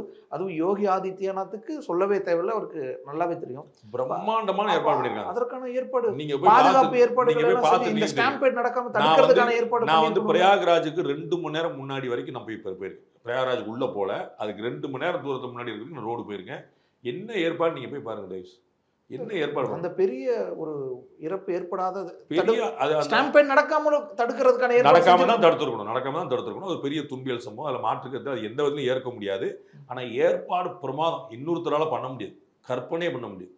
இன்னொருத்தர் இதை விட அதிகமா இருந்திருக்கும். யாராலையும் பண்ண முடியாது. இன்னும் யாராலையும் பண்ணிருக்க முடியாது. எனக்கு தேவைங்கும் போது மத்திய அரசுல இருந்து உதவிகளை வாங்கி, ராணுவ உதவி கூட வாங்கி, இல்ல சிஆர்பிஎஃப் வாங்கி, வந்து அமெரிக்க ஐநா கூட கொண்டு வந்துக்கலாம், அமெரிக்கா கொண்டு வந்துக்கலாம், ஐநா கொண்டு அதோட பிரச்சனை இல்லை. இங்க முடியாது. நான் ஒரு கோடி பேர் உட்காந்துருக்கேன் ஒரு நேரத்தில். நீங்க யாரு பண்ணிருவீங்க? நீங்க திருப்பி தடி 2 லட்சம் ராணுவத்தை இறக்கி இருக்கலாம்ல சார். இவ்வளவு பெரிய கூட்டம், அது பிரச்சனையே கூட்டங்க. ஆமா சார், 1.5 கோடி பேருக்கு ஒரு 1 லட்சம் பேர் பாதுகாப்பு பணியில ஈடுபடுத்திருக்காங்க. நான் ஒரு 1 லட்சம் பேர் இருந்தா 1 லட்சம் பேர் 3 ஷிஃப்டா பிரிக்கணும். அவங்க 3 பேருக்கு இடம் வேணும், தூங்குறதுக்கு, சாப்பிடுறதுக்கு. சார் இவ்வளவு பெரிய நிகழ்வு, 140 வருஷத்து ஒரு நிகழ்வு இல்ல, 30 பேரை காப்பாத்திருக்கலாம்ல. கட்டாயம் காப்பாத்திருக்கலாம். ஆமாம் தான், அதில் சந்தேகம். நான் வந்து இது அப்படி தான் நடக்கும்லாம் சொல்லுவேன். நான் உங்களுக்கு புரிய வைக்கிறதுக்காக 15 லட்சம் 40 கோடி கம்பேர் பண்ணேன். எனக்கு என் பர்பஸ் முடிஞ்சு வச்சு. ஓகே சார், ரயில்கள் இது ஒரு அவங்களுடைய மென்டாலிட்டி இப்படி இருக்குன்னு அந்தந்த மாநிலங்களுக்கு ஏற்பாடு பண்ணணுமா இல்லையான்னு கேட்குறேன். ரோடு சர்வீஸ் என்னவா இருக்குன்னு கேட்குறேன். நீங்கள் ரயில்வே மட்டும் தான் சொல்லி, ரயில்வேக்கு ஒரு கெப்பாசிட்டி இருக்குங்க. தமிழ்நாட்டில் திருவண்ணாமலைக்கு சிறப்பு பேருந்து விடுவேன்னு சொல்லுவாங்க. எப்படி விடுவாங்க? போன முறை கையை குளமாக மாட்டிக்கிட்டாங்க. சிறப்பு பேருந்து சொல்லிட்டு தனியார்ட்ட கொடுத்துட்டாங்க. ஏன்னா பேருந்தே இல்லை. லாஸ்ட் 4 இயர்ஸ் தமிழ்நாடு எவ்வளோ பேருந்து வாங்கிச்சேன்னு சொல்லுங்க. நீங்கள் எங்கேயோ ஒரு புள்ளி ஒருத்தர் நீங்கள் போய் கேட்டு பாருங்க. எனக்கு ஒன்று சும்மா ஏதோ சொன்னாரே லாஸ்ட் 4 இயர்ஸில், அதற்கு முந்தின 5 இயர்ஸில் எடப்பாடி பழனிசாமி கவர்மெண்ட் எவ்வளோ வாங்கினாங்கன்னு பாருங்க. இந்த 5 இயர்ஸில் எவ்வளோ பஸ், புது பஸ் எவ்வளோ வாங்கியிருக்காங்க, எவ்வளோ ரீப்ளேஸ் பண்ணியிருக்காங்கன்னு பாருங்க. திருவண்ணாமலையில் பௌர்ணமி கூட்டம், என்ன கூட்டம், 1 லட்சம் பேர் இருக்க கூட்டம். அந்த கூட்டத்துக்கே பிரைவேட்டை விட்டீங்க. நீங்களே கவர்மெண்ட்டோடைய கண்டக்டர் உட்காந்துருப்பாரு, ஆனால் பிரைவேட் பஸ், பிரைவேட்டோட டீல் பண்ணு, அதுக்கே பஸ் எல்லாம் போச்சு. ஏன் நீ அதெல்லாம் ஃபெசிலிட்டி பண்ணுறது தானே? 2 லட்சம் கோடி பட்ஜெட்டில் உள்ளது ஒரு பஸ் வாங்க முடியாது. 2 லட்சம் கோடி இருக்கக்கூடிய மாநிலத்தை பட்ஜெட் வருஷம் பட்ஜெட் இருக்கிற வாங்க முடியாதா? மாநில அரசுலாம் ரோடு போட மாட்டீங்களா? மாநில அரசுலாம் பஸ் விட மாட்டீங்களா? மாநில அரசு வந்து சிறப்பு சுற்றுலா ஏற்பாடு பண்ண மாட்டீங்களா? இன்னைக்கு நீங்கள் திருப்பதிக்கு போனீங்கன்னா தமிழ்நாடு கவர்மெண்ட்டுடைய சுற்றுலாத்துறையோட சிறப்பு பஸ் உண்டு, தெரியுமா உங்களுக்கு? தமிழ்நாடு அரசு சுற்றுலாத்துறை ஏற்பாடு பண்ணக்கூடிய பஸ் டெய்லி போகுது திருப்பதிக்கு, டெய்லி. அதில் நீங்கள் காசு கட்டு போனால் காலையில் போனீங்கன்னா திருப்பதி தரிசனம் முடிச்சுட்டு அங்கே கீழே பத்மாவதி தயார் வச்சுட்டு காலாஸ்தி வச்சு கொண்டு வந்து பத்திரமா விட்டுருங்க. ஒரே நாளில் காலையில் போனால் நைட்டு வந்துடும். கொண்டு வந்து வாசல் இறக்கி விட்ருவாங்க. ஒரு கார்னர் பாயிண்டில் தாம்பரம் சைதாப்பட்டு மாதிரி கார்னர் பாயிண்ட் வந்து இறக்கி விட்ருவாங்க. டெய்லி பண்ணுறாங்க. அது மாதிரி பண்ண வேண்டியதானே? உங்களுக்கு தான் லாபம். அதான பண்ணுங்க. சுற்றுலாத்துறை மூலமாக பண்ணுங்க, இல்லை அறநிலைத்துறை மூலமாக பண்ணுங்க. கவர்மெண்ட் வந்து கோயிலேருந்து காசு மட்டும் தான் எடுத்துகிட்டு இருப்பீங்களா? நல்லது செய்ய மாட்டீங்களா? அது நான் தமிழ்நாடு சொல்லல, உங்க தமிழ்நாட்டை பேசிட்டு சொன்னேன். இது ஆந்திரா கவர்மெண்ட் சொன்னேன், கர்நாடகா கவர்மெண்ட் சொன்னேன், கேரளா கவர்மெண்ட், எல்லாரும் செஞ்சாங்க. யூபி ஃபெசிலிட்டேட் தான் பண்றான்.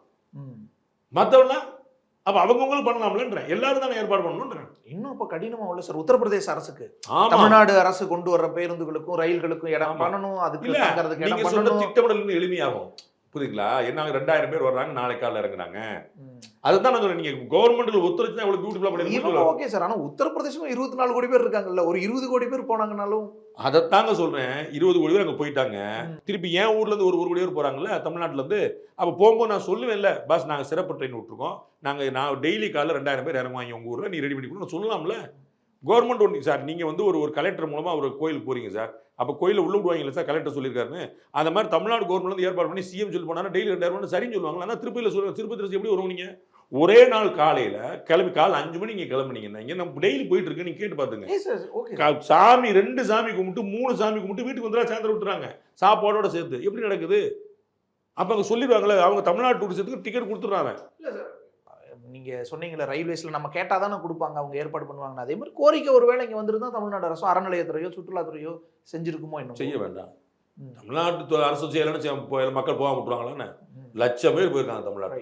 சார், இப்போ வட இந்தியாவில் இந்த ஒரு சென்ஸ் அவங்கக்கிட்ட வந்து ரயிலை பயன்படுத்துகிற விதமே அப்படி தான் இருக்குது. அது ஒரு கேரக்டர். ஏன் அப்படி இருக்குது? படிப்பறிவு கம்மி, மக்கள் தொகை ஜாஸ்தி. 2 மேஜர் ரீசன் தான். மக்களுக்கு வந்து கம்பேரிட்டிவாக நீங்கள் தென் மாநிலங்கள் கம்பேர் பண்ணும்போது படிப்பறிவு கம்மி. அங்கே லிட்ரஸி ரேட்டே ரொம்ப கம்மி, ஜனத்தொகை ரொம்ப ஜாஸ்தி. நம்ம தென் மாநிலங்கள்லாம் பேசுகிறோம்ல, நம்ம ஜனத்தொகை வந்து 2:2 இல்லாமல் 2:1 இருக்குது, 2.1 இருக்குன்னு சொல்லிட்டு வந்து பாதி ஒரு 2 பேர் ஒரு கல்யாணம் பண்ணாங்கன்னா அவங்களுக்கு 3 குழந்தை அப்படின்னா அது வந்து ப்ராக்ரெசிவாக பார்க்குறாங்க. 2 குழந்தைன்னா பரவாயில்லன்னு பார்க்குறாங்க, ஈக்குவலாக. ஆமாம், 1ன்னு கம்மின்னு பார்க்குறாங்க. இப்போ நம்மலாம் தென் மாநிலங்கள் பூரா அங்கே போயிட்டோம். சந்திரபாபு சொல்கிறாரு, தமிழக சொல்கிறார், எல்லாருமே பேசிகிட்டு இருக்கோம். ஜெயலலிதா ஏற்கனவே வந்து மத்திய அரசு நிதி கொடுக்குற விஷயத்தில் சொன்னாங்க, நாங்கள் தென் மாநிலங்கள் மக்கள் தொகை கட்டுப்படுத்தினா எங்களை என்கரேஜ் பண்ணுங்கள், எங்களை நீ பனிஷ் பண்ணுறேன்னு சொல்லி ஜெயலலிதா ஏற்கனவே இருக்காங்க. ஸோ நம்ம மக்கள் தொகை கட்டுப்படுத்தணும். அங்கே மக்கள் தொகை கட்டுப்பாடு அவ்வளோ பெருசாக கிடையாது. அங்கே எல்லாரும் கண்ணா பின்னான்னு பிள்ளை பார்த்துருவாங்க. ஒவ்வொரு வீட்லேயுமே 5-6 பிள்ளைங்க இருக்கும். ஒவ்வொரு வீட்டில் every house will have 5-6 children. அதனால ஜனத்தொகை ஜாஸ்தி, படிப்பறிவு கம்பேரிட்டிவாக கம்மி, 2மே. ஆனால் பயன்படுத்துகிற விதம் இவ்வளோ மோசமாக இருக்கு. அந்த ஒரு சிவிக் சென்ஸ்னு ஒன்று சொல்கிறது அதுதான் படிப்பறிவு கம்மி. நான் சொன்னேனே, படிப்பறிவு கம்மி, ஜனத்தொகை ஜாஸ்தியாக வந்துருமே. அப்படி உங்களுக்கு நெருக்கடி வரும்போது நீங்கள் செஞ்சிருவீங்க, நீங்களாம் தான் செஞ்சிருவீங்க. நான் இப்போ உங்களுக்கு கதவை பூட்டிட்டேங்க, நீங்கள் வந்து Pandey sir can you please open the door கேட்பீங்களா? ஒரு தடவை அந்த பக்கம் இருந்தீங்கன்னா அப்படி தான் ஒரு தடவை கேட்பீங்க. நான் சாயந்தரம் வரைக்கும் திறக்கவே இல்லை. உங்கள் சிவிக் சென்ஸ்லாம் காணாமல். ஓகே, அப்போ அங்கே அரசு சரியாக செயல்படல, அதனால சிவிக் சென்ஸ் அதிகம். ஒருத்தர் நீங்கள் பூட்டிட்டு நான் சொல்லுது அரசு ரங்கராஜ் பாண்டே அரசு கிடையாது. இல்லை சார், அங்கே உத்தரப்பிரதேச அரசு இருக்கு, ரயில்வேஸ் இருக்கு. நான் சொல்ல மக்களுக்கு தேவையான ஏற்பாடுகளை செஞ்சிருக்காங்க. கதவை பூட்டிக்கிறது வந்து யோகி ஆதித்யநாத் கிடையாது. உள்ள கதவை பூட்டி உட்காந்துக்கிறதோ கண்ணாடியில் உடைக்கிறதோ 2மே யோகி ஆதித்யநாத். அது சரி பண்ற இடத்துல ஒரு இருக்காருல்ல, ரயில்வே அமைச்சகம் இருக்குல்ல. அதைத்தாங்க உங்களுக்கு சொன்னேன். நீங்கள் 15 லட்சம் ரூபாய் நீங்கள் எந்த லட்சத்தை டீல் பண்ணீங்கன்னு அதான் சொல்கிறேன். உங்களுக்கு 1.5 கோடி ரூபாய் எப்படி டீல் பண்ண முடியும் நான் சொல்ல வரேன். அதுதான் நான் புரிஞ்சுக்கிறேன். நீங்கள் வந்து இயல்பாவே அப்படி இருக்குல்ல, இந்த கும்பமேளா விட்டுறலாம். இயல்பாவே காரணம் சொன்னீங்க. இயல்பு காரணம் சொன்னாங்க. படிப்பு ரொம்ப பயங்கரமாக கொண்டு வந்துட்டு இருக்காங்க. நீங்கள் இப்போ பாருங்க, நான் சொல்றது வந்து ஜெனரல் சென்ஸாக சொன்னேன். இன்னைக்கு நீங்கள் போன வருஷம் டேட்டா எடுத்து பாருங்க, தமிழ்நாட்டுடைய வளர்ச்சி யூபி வளர்ச்சி மட்டும் கம்பேர் பண்ணுங்க. கம்மியாச்சுன்னா நாங்கள் பேசல. இவ்வளோ மோசமாக நடந்துட்டு இருக்கு. என்னங்க நீங்கள் ஏதாவது ஒன்று வாங்குங்க, கும்பமேளா பற்றி பேசுங்க, 2 மாநில வளர்ச்சி பற்றி பேசுங்க. நான் 2மே உங்கள்கிட்ட பேச தயாராக இருக்கேன், புரியுங்களா? மாநில வளர்ச்சி இது வரைக்கும் மோசமாக இருந்தது, காங்கிரஸ் தான் பெரும்பாலும் இந்தியாவில் எல்லா மாநிலம் எந்த கவர்மெண்ட் ஆட்டுன்னு சொல்லுங்க நீங்கள். இல்லை சார், வளர்ந்த மாநிலங்கள் இன்னும் அதிகமாக வளர்றது குறைவாக தெரியும். ஆனால் இப்போதான் மேலிருந்து வர்றவங்க ஃபாஸ்ட்டாக வளர்ற மாதிரி தெரியும். வளர்ச்சி கர்நாடகா எப்படி இருப்பாருங்க, குஜராத் எப்படி இருக்கு பாருங்க. வளர்ச்சி வேகத்தை மட்டும் கம்பேர் பண்ணுங்க. வாங்க நீங்க எல்லாரும், நீங்க கர்நாடகா வளர்ந்த மாநிலம் தானே, மகாராஷ்டிரா வளர்ந்த மாநிலம் தானே, குஜராத் தமிழ்நாடு கம்பேர் பண்ணுங்க. நம்பர் 1 தமிழ்நாடு. ஒவ்வொரு வருஷம் பின்னாடி போயிட்டு இருக்கு, எடுத்து பாருங்க. நீங்க இல்லைன்னு சொல்லுங்க. அதுதானே உங்களுக்கு. நீ உத்தரப்பிரதேச நீங்க பேசுனா உத்தரப்பிரதேச எடுத்து நீ வளர்ந்த மாநிலத்துக்கு நீங்க எந்த கம்பேரிசன் வாங்க சார்? உத்தரப்பிரதேச தமிழ்நாடு கம்பேரிசன். உத்தரப்பிரதேச தமிழ்நாடு வந்தீங்கன்னா உத்தரப்பிரதேசம் அதெல்லாம் பாதாளத்துல இருந்துச்சு. அவங்க வளரும்போது 10 அடி வச்சா கூட அது பெருசா 10 மடங்கு அதிகமா வராங்கன்னு தோணும். இங்க 10வது அடியில இருந்து 2 அடி வச்சா கூட அது 2 மடங்கு தானேன்னு ஒன்று தோணும். நான் அப்படியே வேற ஒன்று சொல்றேன் உங்களுக்கு. 40 மார்க் வாங்குறவன் வந்து 90 மார்க் வாங்குற ஈஸியா, 88 மார்க் வாங்குறவன் 90 மார்க் வாங்குற ஈஸியா? ஏன்ட உதாரணம் சொல்றீங்களா நீங்க? சம்பந்தம்லாம் ஒன்னு சொல்லி விட்டு நம்ம வந்து எப்படி எப்படி பண்ண பாருங்க. ரெகுலரா 88 வாங்குற ஒருத்தனா வச்சிருக்காங்க. அது பெரிய விஷயம் இல்ல சார். ஆமாங்க, இல்லன்னு சொல்லல. அது நீங்க மட்டும் பொறுப்பா? அது நீங்க மட்டும் பொறுப்பா? இப்போ வந்து யோகி ஆதித்யநாத் முன்னாடி வரைக்கும் கொடுத்து அங்கதான் ஒருத்தர் பொறுப்பு ஆக்குறேன். எப்படி பொறுப்பு ஒருத்தர் கொடுக்குறோம்னா, மோடிக்கு முன்னாடி இருந்துச்சு, நிதிஷ்குமாருக்கு முன்னாடி இருந்துச்சு, யோகி என்ன அப்படி கம்பேர் பண்ணுங்க. நீங்க 60 வருஷமா நீங்க தானே இருக்கீங்க. அப்ப தமிழ்நாடு பின்னாடி இருந்துச்சுன்னா நீங்க தானே பொறுப்பெடுக்கணும். முன்னாடி தானே இருக்கு, அப்புறம் எப்படி? ஆமாங்க, அதுதான் சொல்றீங்க. எவ்வளவு வேகமா வந்துருக்குன்னு சொல்லிருக்காங்க. 40 வாங்கினா 90 வாங்கிட்டாங்க. எவ்வளவு? அப்ப எங்க போவான்னு தெரிய வேண்டாமாங்க உங்களுக்கு? சார் நீங்க 40 கிலோமீட்டர் ஸ்பீட்ல போயிட்டு இருக்கீங்க சார், ஒருத்தர் 80 கிலோமீட்டர் ஸ்பீட்ல வந்துட்டு இருக்கான் சார். உங்களுக்கு இன்னைக்கு அவன் பின்னாடி இருக்கலாம், பின்னாடி இல்ல அப்புறம் விஷயம், பின்னாடி இருக்கலாம். நாளைக்கு எங்க போவான் பாருங்கன்ற.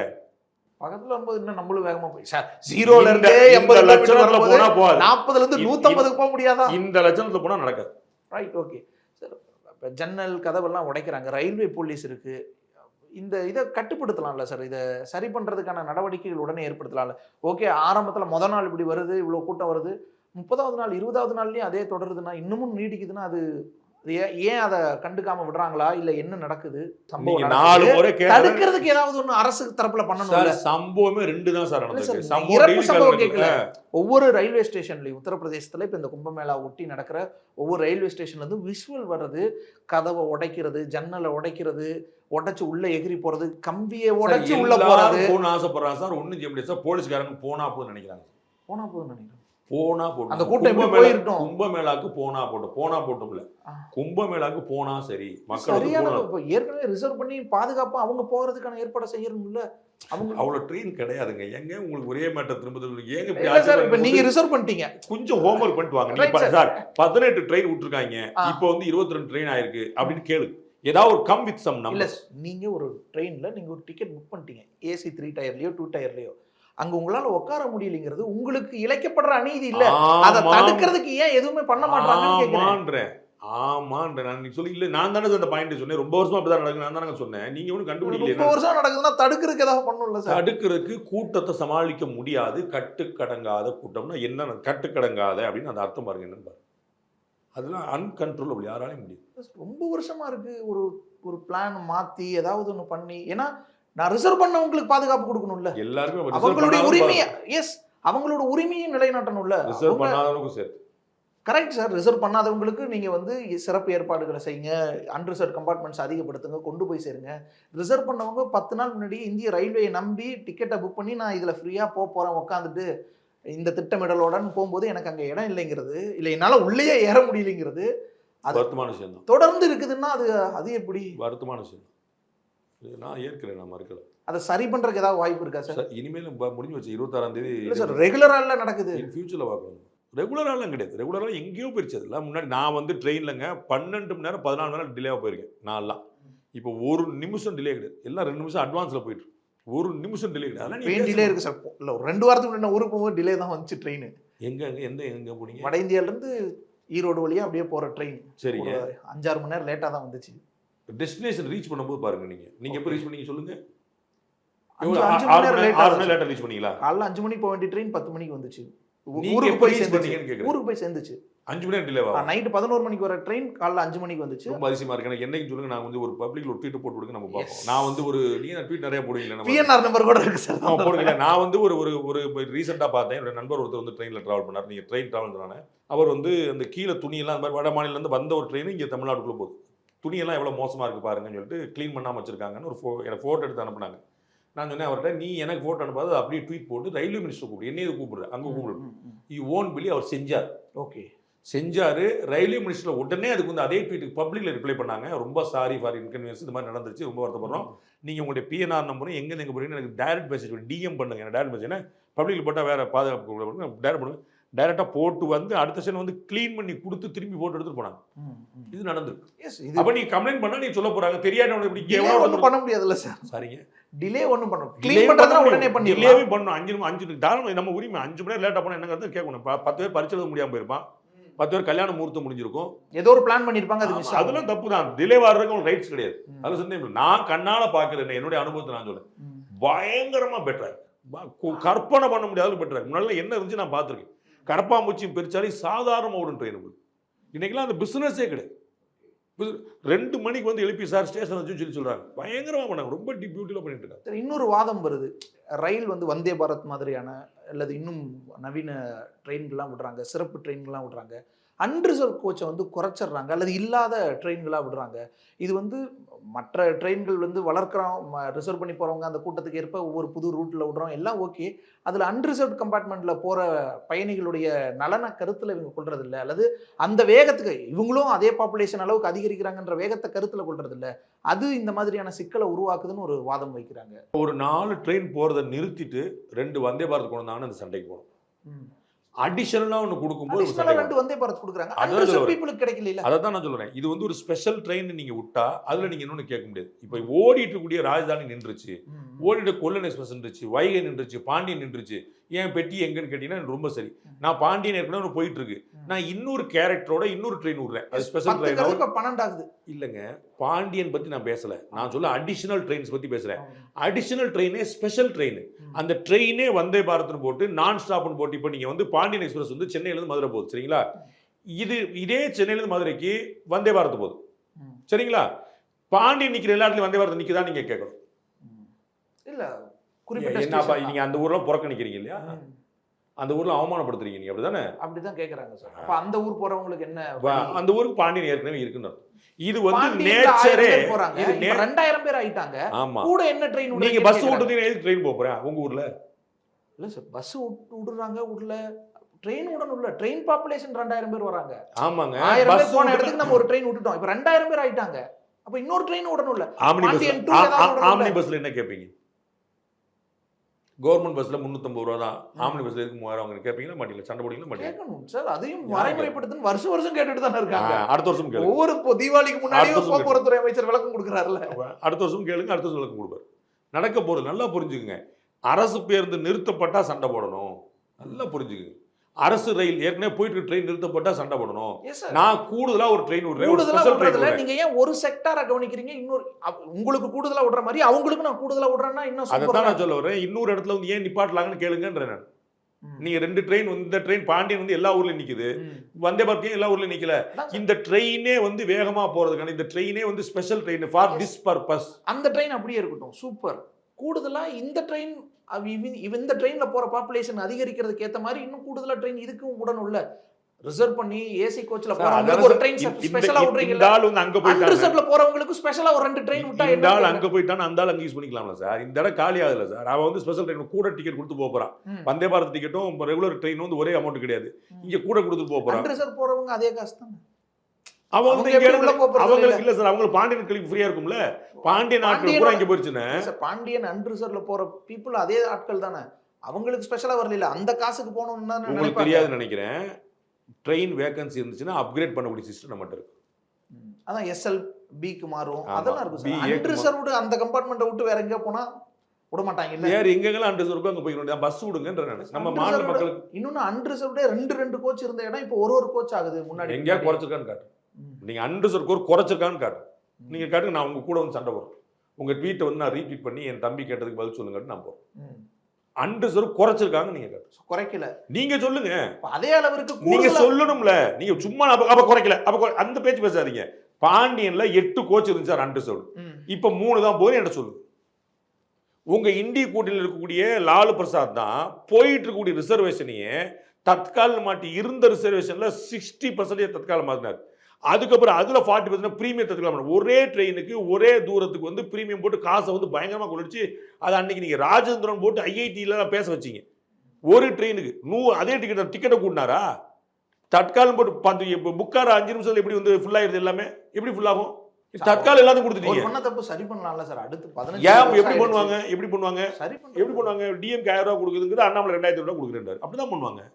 யார் உருப்படுறதுக்கான வழி சொல்லுவா? யாரும் சொல்ல மாட்டாங்க சார். இப்போ தமிழ்நாட்டில் அல்லது தென்னிந்தியாவில் இந்த போக்கை ஒரு விமர்சிக்கிறது அப்படின்றது ஒன்று வந்துட்டு இருக்குது. அதை ஒரு கேலி செய்யறது விமர்சிக்கிறது. நீங்க வடக்கன்னு சொல்லுங்க, தமிழன் சொல்லுங்க, அதெல்லாம் உள்ளதான். நம்மள வந்து அங்க மதராசின்னு சொல்லிட்டு இருந்தான். அதெல்லாம் சொல்லிட்டு தான் நம்ம வந்து நம்மளுக்கு 100 ரூபா தருது, நிம்பளுக்கு 800 ரூபா தருது. முன்னாடி எல்லாம் நீங்க ஓடிட்டு இருந்துச்சு. நம்ம ஃபிலிம்ல சொல்லி நார்த் இந்தியன் இப்படி பேசுவான்னு சொல்லி சொல்லுவோம்ல, ஒரு சேட்டு மாதிரி வச்சிருப்போம்ல.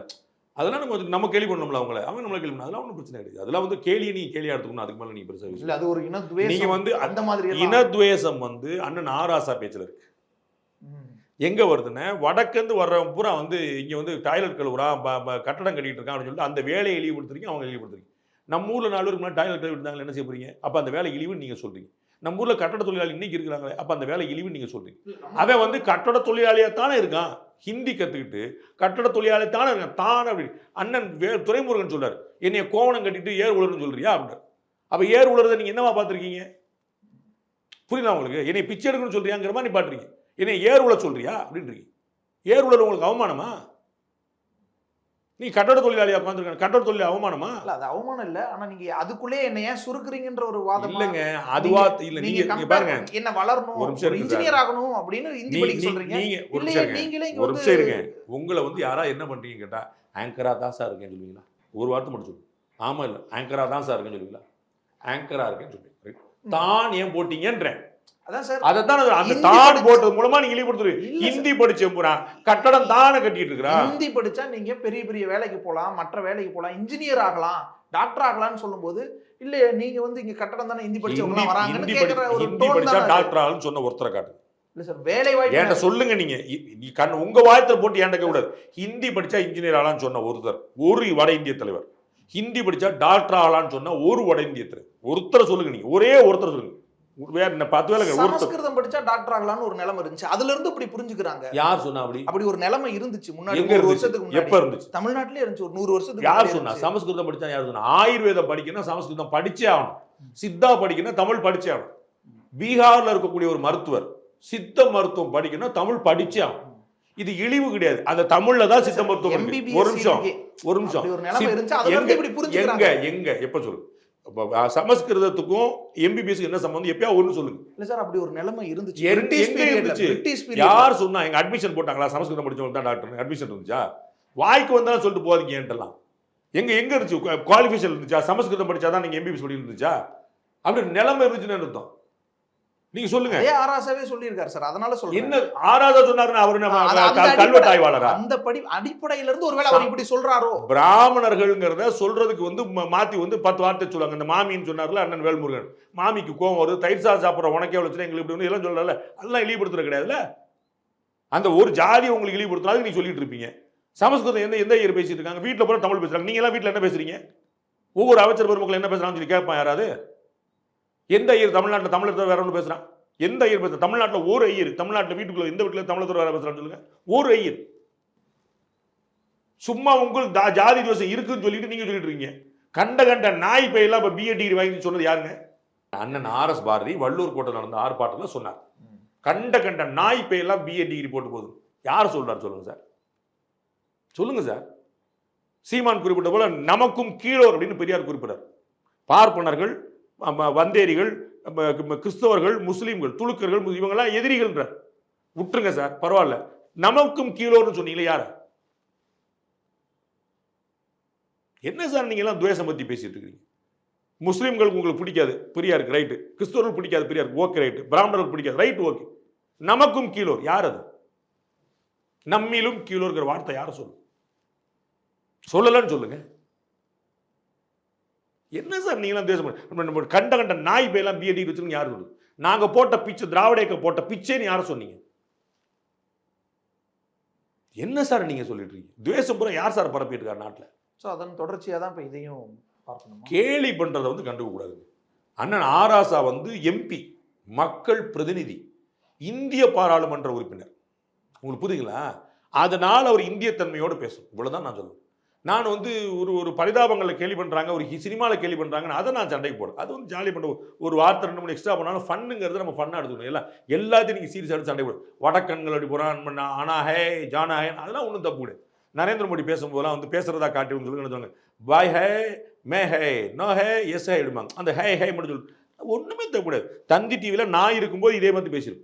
இதே வார்த்தையை என் தம்பி ஆண்ட்ரூஸ் பயன்படுத்து. இதே வார்த்தை இருந்தது. நரேந்திர மோடி வந்திருந்தாரு நேற்று, ஹே அப்படின்னாரு. இப்படி சொல்லுது. நான் எடிட்டரா இருக்கும்போது கேலிக்கு ஜாலிக்கெல்லாம் இடம் இருக்கணும். அதில் நான் இல்லைன்னு சொல்லு. அது ஆராசா பேசினாருன்னா நான் வேற சொல்றேன். புரியுங்களா? நிர்மலா சீதாராமன் பேசினாருன்னா வேற சொல்லுவேன். மோடி பேசினாருன்னா வேற சொல்லுவேன். அவங்க வேற மக்கள், அவங்க ஃபன் பண்றாங்க, ஜாலி பண்ணாங்கன்னு சொல்ல முடியாதுல்ல. இது ஜாலியாக ஒரு நிகழ்ச்சி நடத்துறீங்க, நீங்கள் ஒன்று சொல்றீங்க, அது ஒரு விஷயம். ஒரு யூடியூப் போடுறீங்க, அது வேறு விஷயம். அதுலேயுமே அது வர இருக்குன்னு வச்சுக்கோங்க.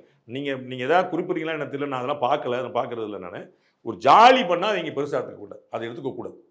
நீங்கள் பெருமக்கள் பேசும்போது ஒவ்வொரு வார்த்தையிலையும் கவனம். சார், இப்போ இந்த நடந்துட்டு இருக்கக்கூடிய இந்த சம்பவங்கள்ல இருந்து ஒரு வாதம் வைக்கிறாங்க பாருங்க. அங்கே இப்படியான ஒரு நிலைமை இருக்குது, அங்கே கல்வி அறிவு இந்த விஷயங்கள் எல்லாம் நீங்களே சொன்ன போல் பின்தங்கி இருக்கிறாங்க. இப்போ அவங்க அமல்படுத்தினது நம்ம மும்மொழி கொள்கைன்னு இல்லை, பல திட்டங்கள் எல்லாம் அமல்படுத்தின முறையே அது அப்படி இருக்குது. நாம சொல்கிற விதத்தில் இருமொழி கொள்கையோ அல்லது திராவிட இயக்க சிந்தனைகள்னு ஏதோ சொல்கிற விஷயங்கள் எல்லாம் அல்லது அந்த சட்டங்கள் எல்லாம் அதெல்லாம் நம்ம இங்கே செயல்படுத்தினால அமல்படுத்தினால தான் நம்ம முன்னேறி இருக்கோம். கம்பேர் பண்ணுறதுக்கு இப்போ இந்த நிகழ்வுகள் எளிதாகுது. இப்போ நம்ம போயிட்டு இருக்கிற பாதை சரிதான். பேட்டியை முடிச்சுட்டு நீங்கள் வேற பேட்டிக்கு போயிட்டீங்க, நான் இன்னொரு பேட்டிக்கு வர்றேன். நான் வர்றேன். யூபியோடைய வளர்ச்சி வேகமும் தமிழ்நாட்டு வளர்ச்சி வேகமும் நான் சொல்லிட்டேன். ரெண்டும் கம்மியாக இருக்குன்னு நீங்கள் சொல்லுங்கள், நான் இனிமேல் அதை பற்றி பேசவே இல்லை. இல்லாட்டி நான் உங்கள்கிட்ட கொஞ்சம் வச்சு நான் பேசுகிறேன். நான் வாபஸ் வாங்கிட்டு அப்படி தப்பு சொல்லிட்டேன்னு இந்த வளர்ச்சி வேகத்தில் நீங்கள் பாருங்கள் எவ்வளோ பண்ணுறாங்க. ஒன்று, இத்தனை வருஷமாக மோசமாக இருந்தாங்க, நானே முதல்ல சொன்னேன், நீங்கள் கேட்கல. நானே சொல்லிட்டேன் மோசமாக தான். அது அப்போ இத்தனை வருஷமாக யார் ஆட்சி பண்ணான்னு கேட்கணும். 13 வருஷம் லாலு பிரசாத் ஆட்சி பீகாரில், அதை மீட்டு கொண்டு வரக்குள்ள பாடாப்பட்டு போயிடுச்சு. மாயாவதியும் முலாயம் சிங் யாவது ஆண்டு இருந்தாங்க யூபியில். இப்போ 10 வருஷமா நான் இவர் ஆண்டுட்டு இருக்காரு. அப்போ அதுக்கு முன்னாடி கெடுத்தது யாரு நீங்க பேசணும். எல்லா மாநிலத்தையும் நீங்க வச்சுக்கணும். எதெல்லாம் மோசம் யார் ஆண்டுட்டா? 75 வருஷத்துல 60 வருஷம் யார் சார் ஆண்டுட்டு இருந்தா? 2014 வரைக்கும் நீங்க தானே சார் பிரைம் மினிஸ்டர். அதுல 20 வருஷம் நீங்க தானே சார் கவர்மெண்ட். மத்திய அரசுல இந்த 75 வருஷத்துல 20 வருஷம் திமுக அங்க வச்சிருக்கா இல்லையா? உங்களுக்கு எந்த பங்களிப்பும் கிடையாதா? 4 வழிச்சாலைங்கிற ஒரு ஆச்சரியமான திட்டத்தை கொண்டு வந்தது யார்? வளர்ச்சி திட்டங்களை பூரா கொண்டு வந்தது பிஜேபி கவர்மெண்ட்ல. ஆஷாங்கிற திட்டம் கொண்டு வந்தது யார்? 108 ஆம்புலன்ஸ் திட்டம் கொண்டு வந்தது யார்? எந்த பீரியட்ல இதெல்லாம் வந்துச்சு? அணுகுண்டு போட்டது யார்? எல்லா விதமான வளர்ச்சி ஆரம்பிச்சதே பிஜேபி கவர்மெண்ட்ல. காங்கிரஸ் என்ன பண்ணிருக்கீங்க? அப்ப ஆண்டு பூரா நீங்க எல்லா மாநிலங்களையும் நீங்க ஆண்டுட்டு இருந்தீங்க. பஞ்சாப் வந்து பயங்கரவாதத்துக்கு போயிருச்சு. பஞ்சாப் வந்து கஞ்சாவுக்கு போயிருச்சு. பயங்கர இளைஞர் பெரிய ரொம்ப மோசமான நிலைமை போயிருக்கு. யார் ஆண்டுட்டு இருந்தா? பிஜேபி ஆட்சியா? நீங்க சும்மா போன போக்கல வட மாநிலம் கிடையாது. காங்கிரஸ் ஆண்ட மாநிலங்கள் அப்படி பார்க்கணும். கேரளாவில் பயங்கரவாதம் இருக்கு. யார் ஆண்டிருக்கா? இல்லைன்னு சொல்லுங்க சார். கேரளாவில் பயங்கரவாதம் இல்லைன்னு சொல்லுங்க. என்னை அரெஸ்ட் பண்ணிட்டு போறாங்க, தமிழ்நாட்டில் அரெஸ்ட் பண்ணிட்டு போறாங்க. நீ பாக்குறது இல்ல சார், நாடு முழுக்க அரெஸ்ட் பண்ணுவாங்க. பஞ்சாப்ல தீவிரவாதம், கேரளால பயங்கரவாதம் சொல்றதெல்லாம் அது பஞ்சாப்ல தீவிரவாதம் இல்லைன்னு சொல்லிருக்கேன் சார். எங்கேயாவது யாராவது இருப்பாங்க சார், நமக்கு தெரியாம தடுத்துக்கிட்டு இருப்பாங்க, விசாரிச்சு பிடிப்பாங்க. அதுக்காக ஒரு மாநிலத்தையே அப்படி சொல்றது சரியா இருக்குமா? உங்களுடைய தேசப்பற்று நினைச்சு நான் வியக்கேன். நான் வந்து அப்படி வியக்கேன். இவ்வளவு தேசப்பற்று இருக்கக்கூடிய தம்பி நம்ம தப்பா புரிஞ்சுக்கிட்டோமே. வேற என்ன செய்வீங்க? இப்போ எதுக்கு நீங்க யூபி பத்தி பேசிட்டு இருந்தீங்க? ஒரு நாள் நடந்த சம்பவத்துக்கு 1 மணி நேரம் பேட்டி எடுத்துட்டு இருக்கீங்க. இல்ல சார், டெய்லி 10 வருஷம் தானே கேட்கணும். மாடல் இந்த மாடல் அடுத்த பாயிண்ட் இது ஒரு உதாரணமா எடுத்துக்கறாங்க. அடுத்த பாயிண்ட் வரேன். மாடல் வாங்க. திராவிட மாடல் ஒரு மாடல் சொல்றீங்கல்ல, திராவிட சித்தாந்தம் என்னதுன்னு சொல்லுங்க. நாங்க என்ன திராவிட மாடல், என்ன திராவிட மாடல் சொல்லுவோம். அவன் படிக்க வச்சா எல்லாரும் தான் படிக்க வைப்பான். புரியுங்களா? திராவிட மாடல் யூனிக்னஸ் என்ன சொல்லுங்க, நம்ம பேசுவோம். எல்லாத்துக்கும் முன்னோடியா இருக்கிறது பெண்களுக்கு சொத்துரிமையில இருந்து, ஒரு சீர்திருத்த கல்யாணம்ல இருந்து, இப்படி ஒரு மொழி உரிமை போராட்டங்கள்ல இருந்து எல்லாத்துக்கும். பெண்களுக்கு சொத்துரிமை வந்து இந்து மத இந்திய வழக்கு. மருமக்க தாயம்னா என்னன்னு கேட்டுப்பாரு. இன்னைக்கு வரைக்கும் அங்கதான் இருக்கு. தாய் நாடுன்னு சொல்லி வந்தது. பெரியார் வந்த பிறகு நாங்கள் தாய் நாடுன்னு சொல்லல, தாய் மண் சொல்லி. பெரியார் வந்த பிறகு இல்லை.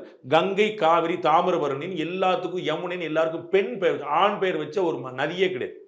இந்த நாடு எல்லாமே தாய்க்கும் பெண்களுக்கு சொத்துன்னு கொண்டு வரும்போது யாரெல்லாம் எதிர்த்தாங்க, என்ன சொல்லி எதிர்த்தாங்கன்னு இருக்குல்ல. சொல்லுங்க, என்ன சொல்லியிருக்காங்க சொல்லுங்க. இடஒதுக்கீடு எதிர்த்த யாருன்னு உங்களுக்கு தெரியுமா? மண்டல் கமிஷன் எதிர்த்த யாருன்னு தெரியுமா உங்களுக்கு? ராஜீவ் காந்தி அவர்கள் மண்டல் கமிஷன் இம்ப்ளிமெண்ட் பண்ணும்போது என்ன பேசினார் நீங்க போய் பாருங்க. தயவுசெய்து பாருங்க, வரலாறு பாருங்க. இன்னைக்கு அண்ணன் செல்வ பிறந்த உட்காந்து என்ன பேசிட்டு இருக்காரு பாருங்க. வரலாறு பண்ணா ராஜீவ் காந்திக்கு மேல உங்களுக்கு காங்கிரஸ் தலைவர் தேவை. நான் ஏதோ ஒன்று வந்து கீழே வந்து ஒரு சிவகங்கையில் ஒரு பொதுக்கூட்ட பேச்சில் பேசுனா நான் சொல்லுங்க. ராஜீவ் காந்தி பாராளுமன்றத்தில் மண்டல் கமிஷன் பத்தி என்ன சொன்னாலும் பாருங்க சார். அவங்க தான் அமல்படுத்தாமலே வச்சிருந்து விபி சிங் வந்து பண்றாருல்ல சார். அவங்க எதிர்க்கிறாங்கன்றதுனால தானே விபி சிங் கவர்மெண்ட் அதை செய்யுது. இல்லைங்க, நான் புரிஞ்சுக்குங்க. நான் இம்ப்ளிமெண்ட் பண்ணாத பத்தி பேசல. அது வந்து 50 வருஷம் ஆகட்டும், அதுல எனக்கு பிரச்சனை இல்லை. என்ன நிலைப்பாடு உங்களுடைய? எதிர் நிலைப்பாடுல இருந்தனால தானே இம்ப்ளிமெண்டே பண்ணல. யாருக்கு எதிர் நிலைப்பாடு? அதான் சொல்றேன். பாஜக கொண்டு வரும்போது அதை அமல்படுத்தலையே, அதை நிறைவேற்ற உதவலையே காங்கிரஸே. ஏன்னா இந்து சிவில் கோடுக்கான தேவையே இல்லை. இந்து சிவில் கோடு ஏற்கப்பட்டுருச்சு. ஒரு நாள் ஒரு திருமணம் சட்டமாக்குறாங்க. ஏற்கப்பட்டாத சட்டமா வைக்கிறதுக்கே எதிர்ப்பு இருந்துச்சுல்ல காங்கிரஸ்ல இருந்து. இன்னைக்கும் இந்து அன்டிவைடட் ஃபேமிலின்னு தான் சட்டத்துல இருக்கு. சரிங்களா? பிரிவுபடாத இந்து குடும்பம் தான் HUF தான் இருக்கு. புரியுங்களா? ஹிந்து அன்டிவைடட் ஃபேமிலி இன்னைக்கும் சட்டத்தில் பயன்படுத்தப்படுற வார்த்தை தான். அதை யாரும் மறுக்கல. அவங்க என்ன சொன்னாங்கன்னா, இஸ்லாமியர்களுக்கும் கிறிஸ்தவர்களுக்கும் ஒரு சிறப்பு சட்டம் இருக்குது, ஆனா மற்றவர்களுக்கு சிறப்பு சட்டம் தேவையில்லை, ஆல்ரெடி எக்ஸிஸ்டிங். அவங்களுக்கு தனி ஒரு சட்டம் கொடுக்கல. இந்த சட்டமே அவங்களுக்கான சட்டம், அதனால சிறப்பு சட்டம் வேணாம். நாங்க புரிஞ்சுக்குங்க. ஒரு நாள் ஒரு திருமணம் அப்படிங்கிறது வந்து இந்துக்கள் ஏற்ற திருமணம். இங்கே நான் ஏற்கனவே பல முறை பேசியிருக்கேன். நான் இந்துக்களும் பலதாரமணம் பண்ணாங்க. இந்துக்கள் பண்ணாங்க, முந்தானே வரைக்கும் பண்ணிட்டு இருந்தாங்க. சட்டம் வந்தோன்னு பேசாம ஆயிட்டாங்க. அதுதான் யூனிஃபார்ம் சிவில் கோட் கொண்டு வரணும் சொல்லி மற்றவங்க சண்டைக்கு வராங்க. புரியுங்களா? இந்த கம்பேரிசன் சார், ஒப்பீடு. அதான் இங்க சொல்றது. நீங்க என்ன இருக்குன்னு சொல்லுங்க. அதான் நான் உங்களுக்கு சொல்லிட்டு இருக்கேன். எதுவும் இல்ல, நீங்க சொல்லுங்கன்ற. நீங்க ஏதோ பெண்களுக்கு முன்னுரிமைன்னு சொன்னீங்க, நான் உங்களுக்கு சொல்லிட்டு இருக்கேன். ஆண்டாள் வந்து இடஒதுக்கீடு அப்புறம் படிச்சாங்களா? ஔவையார் இடஒதுக்கீடு அப்புறம் வந்தாங்களா? காக்கே பாடினார் இடஒதுக்கீடு அப்புறம் வந்தாங்களா? பாரதியார் அப்ப யார் எந்த புதுமை பெண்ணதான் கண்டாங்க? இது எங்க நடந்துச்சுன்னா, இந்த முகல் பீரியட்ல பிரிட்டிஷ்ல நடந்துச்சு. இந்த ஒரு 1000 வருஷத்துல. நான் கேட்கறது, என்னுடைய மண்ணுடைய அடையாளம் பார்க்கணும்ல. 1000 வருஷத்துக்கு முன்னாடி 1000 வருஷம் அடிமையா இருந்தேன். அப்ப உங்களுடைய பெர்ஃபார்மன்ஸ் பாப்பீங்க. அடிமையா இருந்து விடுதலை ஆகணும்ல. அடிமையா இருக்கும்போது நம்ம ஒரு சிஸ்டத்தை கொண்டு வரணும். விடுதலை அடைய வைக்கணும்ல. அடிமையா இருந்தது நாடு, நீங்களோ நானே இல்ல. சார், அதனால நம்ம பெண்களை வீட்டுக்குள்ளேயே வச்சிட்டோம். வெளியிடல இல்ல. அதை விடல. யாருக்கு பயந்து? அடுத்த கேள்வி பாருங்க. யாருக்கோ பயந்து விட்டு வச்சு ஆட்சியாளர்களுக்கு பயந்து வச்சுட்டோம். வெளியே கொண்டு வாங்கன்னா வராமலே வச்சிருந்தோம். இப்பவும் வராம இருக்காங்க. பிரமாதமா வந்துட்டாங்க, பிரமாதமா வந்துட்டாங்க. நீங்க போய் இங்க தமிழ்நாட்டுல சென்னையில இதுல போய் பாருங்க, ஐடி எல்லாம் பாருங்க, பெண்கள் எவ்வளவு. அதுதான் திராவிட மாடல். இந்தியா முழுக்க, இந்தியா முழுக்க 50 வருஷம் திராவிட ஆட்சி. நான் உங்க ஊர் கண்ணு தெரியணுங்கிறக்கா பெண்களுக்காக சொல்றேன் சார். வட இந்தியால இருந்து இங்க வேலைக்கு வரக்கூடிய இன்னைக்கு பெண்கள் இங்க ஒரு பெஸ்டா இருக்குன்னு சொல்றாங்க. டெல்லியில இன்னைக்கு முதலமைச்சர் பேர் சொல்லுங்க, ரேகா குப்தா. சரிங்களா? அவங்க பெரியாருடைய வழி வந்தவங்களா? பெண்ணுரிமை வந்தவங்களா? யாரு பண்ண திராவிட மாடல்ல அந்த அம்மாக்கான முன்னுரிமை கிடைச்சு இன்னைக்கு முதலமைச்சராக இருக்காங்க? 3 வாரிசு அந்த கட்சியில ஜெயிச்சு எம்எல்ஏ உட்காந்துருக்காங்க. 3 வாரிசு, முன்னாள் முதலமைச்சருடைய வாரிசு 3 பேர் உட்காந்துருக்காங்க. அந்த 3 பேர் கொடுக்காம இப்ப உட்காந்துருக்க ஒரு லேடி கொடுத்துருங்க. யாருடைய ஆட்சி? எந்த முன்னுரிமை, எந்த முன்னுரிமை? இந்த நாட்டோட ஜனாதிபதி வந்து எந்த பெண்ணுரிமையிலேருந்து வந்திருக்காங்க? அவங்க ஆணா பெண்ணா? பெரியார் வழி வந்தவங்களா? என்னங்க நீங்க பேசிட்டு இருக்கிறீங்க? அப்துல் கலாம் வந்து நீங்க ஜனாதிபதி ஆகினீங்களா? அவர்கள் கலாம் என்றால் கலாம்னு சொன்னது யார் போய் பாருங்க. உத்தரப்பிரதேசத்துல எத்தனை பெண்கள் பிஹெச்டி வாங்குனாங்க? தமிழ்நாட்டுல எத்தனை பெண்கள் வாங்குனாங்க? அதை கம்பேர் பண்ணலாம். ரொம்ப கம்பேர் எவ்வளவு பேர் ரொம்ப 12th முடிச்சிட்டு ரொம்ப கரெக்டா போறாங்க? உத்தரப்பிரதேசத்துல எவ்வளவு பேர் காலேஜ் போறாங்க? ரொம்ப இந்த மாடல்ல இது பெஸ்ட். ரொம்ப கரெக்ட். எப்படி பண்ணணும்னா, உத்தரப்பிரதேசத்துல யோகி ஆதித்யநாத் கவர்மெண்ட்டுக்கு முன்னாடி எவ்வளவு பண்ணாங்க, இப்ப பண்ணாங்க. அப்படி பண்ணணும். புரியுதுங்களா? நான் ஆமான்றேன். நான் உங்க கம்பேரிசன் தப்பு சொல்ல. யோகி ஆதித்யநாத் வர்ற வரைக்கும் என்னவா இருந்துச்சு, இப்ப பாருங்க. இந்த லாஸ்ட் 10 இயர்ஸ்ல யோகி ஆதித்யநாத் கவர்மெண்ட் என்ன நடந்திருக்குன்னு பாருங்க. 2014 வரைக்கும் இந்தியாவில் இருந்த மருத்துவ சீட் வந்து 54,000. இன்னைக்கு 1,40,000, 1,25,000. எங்க வளர்ச்சி வந்திருக்கு 10 வருஷத்துல? அது எம்பிபிஎஸ் சீட். எம்பிபிஎஸ்ல எனக்கு இடம் கிடைக்கல. எப்படி இடம் கிடைக்கும்? இப்படி இடம் கிடைக்கும். 100 சீட் இருக்கு, லட்சம் எப்படி கிடைக்கும்? அப்ப சீட்டை கூட்டணும்ல. யார் கூட்டினா? 50,000 இருந்ததை 1.25 லட்சமா மாத்தினது யாரு? என்ன பேசிட்டு இருக்கீங்க? எதுல நீங்க பேசுவீங்க நீங்க? அது வந்து ஒரு 10-11 காலேஜ் பர்மிஷன் கேட்டு வாங்கி தமிழ்நாட்டுல யார் கொடுத்தா? இந்த இன்க்ரீஸ்க்கு தமிழ்நாடு ஹெல்ப் பண்ணிருக்குல்ல. ஆமா, அதனால தான் பர்மிட் கொடுத்தாங்க. கொடுத்தவங்க சொல்ல மாட்டீங்கல்ல. 2,000 கோடி கொடுக்கல, நீங்க 1.5 மணி சண்டை போடுவீங்க. கேட்டதனால தான கொடுக்குறாங்க. ஆமாங்க, அதுக்கு முன்முயற்சி எடுத்தா இடம் நீங்க தான கொடுக்கணும். இடம் நீங்க தான கொடுக்கணும். அதான் அதுக்கு முன்முயற்சி எடுத்ததெல்லாம் தமிழ்நாட்டுல காலேஜ் இருக்கு போதுன்னு உடல இல்ல. ஆமா ஆமான்றேன் நானு. ஆமான்ற. ஆனா நீங்க உங்களுக்கு பாவ மனசு கொடுத்தோன்னு சொல்ல மாட்டீங்க, வான்னு சொல்லிட்டு இருப்பீங்க. 2 பேருக்கும் பாராட்டுகள் சார். சோ அப்ப இந்த ஒப்பீடு திட்டுறது வந்து பிஜேபிக்கு சார், பாராட்டு 2 இருக்கு சார். அது திரு விஜயோட பாலிசி தானே. தென்னை மரத்துல ஒரு குத்து, பனை மரத்துல ஒரு குத்து. அது நீங்க எங்க மாற போறீங்க? எனக்கு என்ன கெட்டு போச்சு? நீங்க பாஜக திட்டிட்டே இருப்பீங்க. எனக்கு என்னங்க, மக்கள் மாறிட்டு போயிட்டு இருக்காங்க. மக்கள் எங்கேயோ போயிட்டு நீங்க உட்கார்ந்துட்டே இருங்க. 2036 பிஜேபி ஆட்சி. நன்றி சார். உங்களுடைய இணைப்பு பண்ணி பண்றதுக்கு மிக்க நன்றி. Milky Mist Paneer. Milky Mist Paneer. Supreme Mobiles and Supreme Super Apple Days. Get instant discount up to 15,000 on iPhone. Velamal feels proud to honor the physical education teachers with 5 cars and 15 lakhs.